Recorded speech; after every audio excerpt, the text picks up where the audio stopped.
বাংলার নামে বদনাম করা হচ্ছে সারা পৃথিবীতে।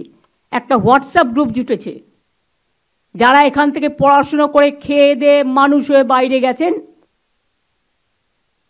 তারা গিয়ে বাংলার বদনাম করছে একতরফা, ওয়ান সাইডেড কথা শুনে ওদের। তারা তো বোথ সাইড শুনতে পাচ্ছেন না, ইউনিল্যাটারালি, ওয়ান সাইডেড। তাদের বোঝা উচিত বাংলাদেশের পরে আপনারা এই সুযোগটা নিচ্ছেন। তো বাংলাদেশ আলাদা রাষ্ট্র, আমরা তাদের ভালোবাসি, সম্মান করি, তাদের ভাষাকে সম্মান করি। ইন্ডিয়া আলাদা রাষ্ট্র। এই দুটো আপনারা কিন্তু মাথায় রাখতে ভুলে গেছেন। এখানে বাংলাদেশ হবে না, কারণ বাংলাদেশেই বাংলাদেশ হয়। বাংলাদেশটা আসল একটা অন্য রাষ্ট্র, তাদের আমরা সম্মান করি, ভালোবাসি, আমরা একই ভাষায় কথা বলি।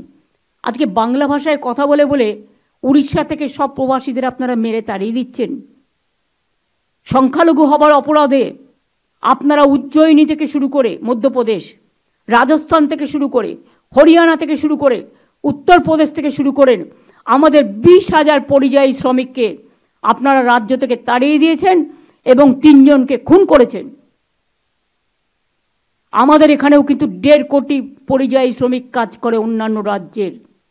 মনে রাখবেন, আমরা কিন্তু তাদের ডিস্টার্ব করি না, তার কারণ আমাদের সেখানে মানবিকতায় স্থান পায়। উড়িষ্যাতে সবচেয়ে বেশি, পুরীতে আমাদের লোকেরা যায়। উড়িষ্যায় ট্যুরিজম, বাংলার ট্যুরিজম উড়িষ্যাকে ডেভেলপ করে। জগন্নাথ, জয় জগন্নাথ করতে সবাই যায়। উড়িষ্যা থেকে আমার কাছে খবর এলো সব লোকেদের মেরেছে এবং চলে এসছে। কারণ আমাদের এখন একটা পরিযায়ী শ্রমিকদের একটা অ্যাপ আছে। আমি তারপরে নিজে চিফ মিনিস্টারকে বললাম, আপনার রাজ্যে কেন এটা হচ্ছে? আমাদের তো সবচেয়ে বেশি লোক উড়িষ্যায় যায়, বাংলায় কথা বললেই তাকে মারধর করা হচ্ছে। এটা কি? বিজেপি রাজ্যগুলোতে এগুলো হয়, জেনে রাখুন, তখন কোনো বিচার হয় না।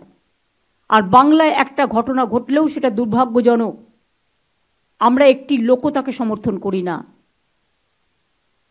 চুপচাপ আছি, নীরবে বেদনা সহ্য করছি। পুলিশকে অ্যাকশন নিতে বারণ করেছি, কিন্তু দয়া করে পরিষেবাটা দিন। ইতিমধ্যে 7 লক্ষ লোক যারা, আমি নারায়ণকে একটা রিপোর্ট দিতে বলবো, হেলথ সেক্রেটারি, আমি দেওয়ার থেকে তার দেওয়া বেটার। ম্যাডাম, ইতিমধ্যে যে চলছে আমাদের আউটডোর পেশেন্টে প্রায় 7 লাখ পেশেন্ট পরিষেবা যাদের পাওয়ার কথা তারা পেতে পারেনি। ইনডোর অ্যাডমিশন আমাদের প্রায় 70,000 রোগীকে আমরা দিতে পারিনি। অনেক 7,000-এর বেশি সার্জারি, যেটা প্ল্যান্ড সার্জারি ছিল, সেগুলোকে ডিফার করতে হয়েছে। 1,500-এর বেশি মানুষকে, যেটা কার্ডিওলজিতে আমাদের ক্যাথ ল্যাবগুলোতে ট্রিটমেন্ট হয়, সেটা দিতে পারিনি। এই ছাড়া ম্যাডাম আমাদের বেশ কয়েকটা ডেথও হয়েছে, যেটা আমরা কয়েকটা মিডিয়া রিপোর্ট থেকে আর বিভিন্ন সোর্স থেকে পেয়েছি। প্রায় 21, 22, 23টি আমরা ডেথ রিপোর্ট অলরেডি, আজ পর্যন্ত 23টা হয়েছে। প্লাস তোমার ধরো হসপিটালে এসছে কিন্তু ফিরে গিয়ে ট্রিটমেন্ট পায়নি, বাড়িতে মারা গেছে, সেই কেসগুলো বুথ লেভেল থেকে খোঁজ নাও। ইয়েস ম্যাডাম, সেগুলো ক্ষেত্রে মেলে কিন্তু পুরোপুরি, কেন আমাদের প্রায় অনেকগুলো রেজিডেন্ট ডক্টর আমাদের ব্যাকবোন মতো কাজ করে, সিনিয়র ডক্টররা আপ্রাণ কাজ করে যাচ্ছেন, কিন্তু প্রবলেমটা অনেক বেশি আকারে এখন নিচ্ছে ম্যাডাম। Thank you madam. ঠিক আছে, আজকে সুপ্রিম কোর্ট বলেছে, আশা করি তারা যদি মনে করেন তারা কথা বলে এটাকে শর্ট আউট করবেন। Is okay, thank you madam. যাই হোক, দিদি অর্ডার হয়েছে। সিএমওএইচ আমি জানি, সিএমওএইচ, বিএমওএইচ যারা আছেন, ইয়েস ম্যাডাম, তাদের সকলকে বলো অ্যাক্টিভেট করতে হসপিটালগুলো ভালো করে। Yes madam. যাতে কোনো মানুষ পরিষেবা না পেয়ে মারা যায়, এটা লক্ষ্য রাখতে হবে। Yes madam. ইভেন কয়েকটা প্রাইভেট হসপিটাল, আমি শুধু অডাসিটি দেখলাম সেদিনকে, 4টে নাম আমার কাছে আছে। পুলিশের একজন ওসি, সে তো তোমার কাছে পেশেন্ট হিসেবে গেছে, তুমি তাকে ভর্তি নাওনি। এই হাসপাতালগুলোর কথা আমাদের মনে রাখতে হবে। নারায়ণ, তোমাকে যে আমি বলেছিলাম তাদের ডেকে মিটিং করতে, তুমি করেছিলে? ইয়েস ম্যাডাম, মিটিং হয়েছে, ওরা পুরো আমাদেরকে অ্যাসিওরেন্স দিয়েছে। আর পুলিশ, কিন্তু যারা করেছিল, রিফিউজ করেছিল, তাদের বিরুদ্ধে কি অ্যাকশন হয়েছে? তারা তো টাকা নিয়ে করছে। আজকে তুমি যে আমাকে রিপোর্ট দিয়েছো, তার থেকে আমি জানতে পারছি অনেকে এখানে কাজ করছে না, কিন্তু প্রাইভেট হসপিটালে গিয়ে কাজ করছে। Is it not a fact? Yes madam, এটা ফ্যাক্ট আছে। আমরা ব্যবস্থাগুলো নিচ্ছি ম্যাডাম, আমরা অলরেডি নামগুলো আইডেন্টিফাই করেছি।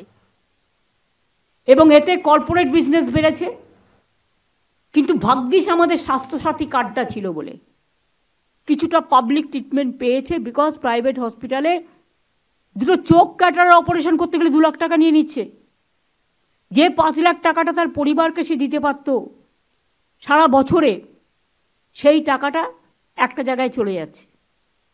এগুলো তো মানবিক সমস্যা। সব রাজনৈতিক দলকে বুঝতে হবে মানুষ কিন্তু রাজনীতির ঊর্ধ্বে। রোগের কিন্তু কোনো বিচার হয় না। একটা কার্ডিয়াক পেশেন্ট যদি সঙ্গে সঙ্গে ট্রিটমেন্ট না পায়, সে কিন্তু কার্ডিয়াক অ্যারেস্টে মারা যায়। যার ঘরে না হয় সে এটা বুঝতে পারে না। ক্যাথল্যাব ছিল না বলে একজন মা তার ছেলেকে কিডনি দিয়েছে, কিন্তু বাঁচাতে পারল না, কারণ ক্যাথল্যাবটা চেঞ্জ করা হয়নি। হার্ট অ্যাটাক কখনো অপেক্ষা করে কারোর জন্য? না কিডনি ফেলিওর অপেক্ষা করে ডায়ালিসিস না করার জন্য? এই সমস্যাগুলোকে সমাধান করা দরকার। যদি নারায়ণ, তুমি তো অনেকবার গেছো, কথা বলেছো, তোমার কথায় কাজ হয়নি। তুমি ডিএমএ কেও পাঠিয়েছো, কথা বলেছো।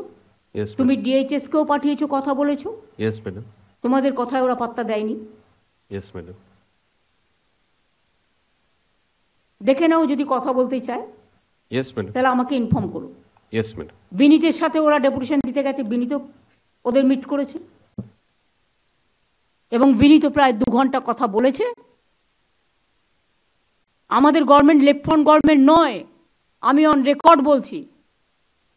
সিঙ্গুর নিয়ে আমি 26 দিন হাঙ্গার স্ট্রাইকে ছিলাম কলকাতায়, একবারও তারা কেউ আমার সাথে কথা বলেনি।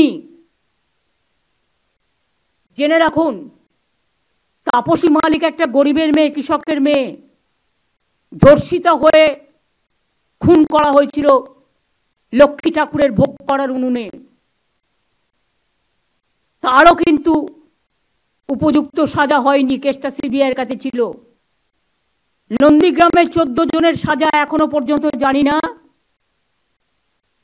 আরো 10 জন যারা মিসিং আছে এখনো পর্যন্ত, তারা এখনো ফিরে আসেনি। আজকে প্রায় 2008-এর ঘটনা, এটা হচ্ছে 24-16 বছর। তাদের সবাইকেই লোকাল মানুষের কথায় টেনে নিয়ে গিয়ে হলদি নদীর জলে ভাসিয়ে দেওয়া হয়েছে। তাদের ডেড বডিও কিন্তু আজও উদ্ধার হয়নি। এটা মাথায় রাখবেন। যারা আজকে বড় বড় কথা বলছেন, তাদের আমলে স্বাস্থ্য ডিপার্টমেন্টে ঘুঘুর বাসা ঢুকিয়ে রেখে গিয়েছিলেন আপনারা। সেই ঘুঘুর বাসাটা আমরা ভাঙতে পারিনি, তার কারণ আপনাদের লেফট ফ্রন্টের লোক বসে আছে, লেফটিস্ট সিপিএম এর লোক। আমি বলেছিলাম বদলা নয়, বদল চাই। তাই আজ পর্যন্ত কারো চাকরিতে হাত দিইনি, কারো বিরুদ্ধে কোনো কেস করিনি। কিন্তু এটা আমাদের দুর্বলতা ভাববেন না। আগে তো মেডিকেল কোটায় চাকরি দেওয়া হতো, লেফট ফ্রন্টের আমলে আমরা সেটা উঠিয়ে দিয়েছিলাম।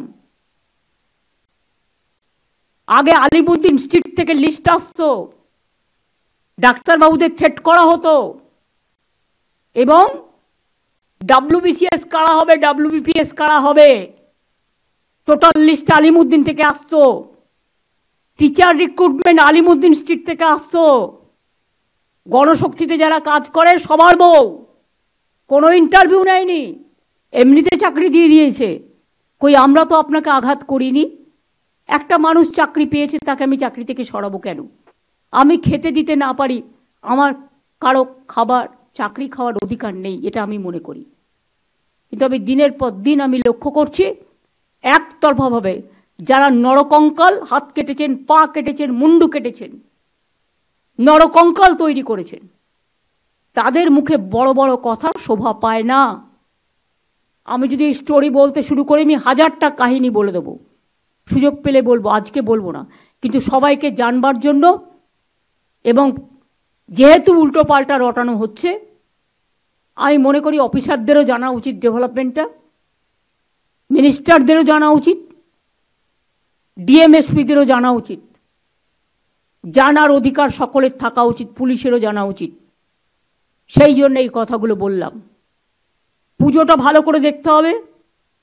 স্বাস্থ্য পরিষেবাটা চালু করার জন্য যা যা করা দরকার, আমি এখনও চাই না কারো বিরুদ্ধে কোনো অ্যাকশান নিতে। আমি চাই শান্তিপূর্ণভাবে কথা বলার মাধ্যমে এটাকে সংযত কারণে মীমাংসা করতে। এছাড়াও আমি মনে করি মার্কেট প্রাইস পুজোর সময় অনেক সময় প্রাইস হাইক বেড়ে যায়, সেটা লক্ষ্য রাখতে হবে। হঠাৎ করে কোনো উৎসব হলেই তখন ওদের বেশি করে বাড়িয়ে দিতে হয়, সেটা যেন মনিটরিং হয়। আমি সিএসকে অনুরোধ করব যে টাস্ক ফোর্সটা আমাদের আছে রিগার্ডিং মার্কেট প্রাইস, সেটাকে পুজোর আগে নিয়ে বসতে। আলু ব্যবসায়ীদের অলরেডি আমরা 1 লক্ষ আলু 2 লক্ষ আলু ছেড়েছি। তারপরে পুরো স্টক টেকিং করে নিয়ে আমার সাথে কথা বলবে পরবর্তী পর্যায়ে কি ব্যবস্থা আমরা নেব, আমাদের কতটা লাগবে সেটা আমরা সুরক্ষিত রেখে যাতে বাংলার মানুষের অসুবিধে না হয়, তারপরে আমি বাইরে বিক্রি করতে নিশ্চয়ই অ্যালাউ করব।